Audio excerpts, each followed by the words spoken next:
দেশি গার্ল প্রিয়াঙ্কা চোপড়া সম্প্রতি ভাইয়ের বিয়ের জন্য ভারতে এসছেন, আর তাই মালতীও মামার বিয়েতে যোগ দেওয়ার জন্য প্রিয়াঙ্কার সাথে আসেন।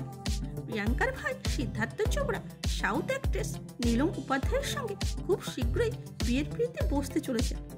গত বছরই আগস্টে সিদ্ধার্থ ও নীলমের বাগদান হয়ে গেছে, এবার বিয়ের পালা। মালতীকে ফ্রেন্ডসদের সঙ্গে ড্রয়িং করতে দেখা গেছে।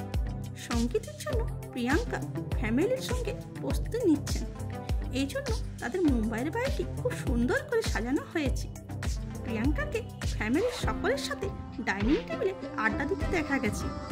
এখানে প্রিয়াঙ্কার শ্বশুর ও শাশুড়ি কেভিন জোনাস ও ডেনিস জোনাসকে সকলের সাথে লাঞ্চ করতে দেখা গেছে। এছাড়াও হবুবহু নীলমকে একটি বাচ্চার সাথে নাচতে দেখা গেছে। আর মালতী, সিদ্ধার্থ ও নীলম সহ বাড়ির সকলের সাথে এনজয় করতে দেখা গেছে। এরকম ভিডিও পেতে চ্যানেলটিকে লাইক, শেয়ার ও সাবস্ক্রাইব করুন। ফেসবুক, ইনস্টা থেকে দেখে থাকলে ফলো করুন। Thanks for watching.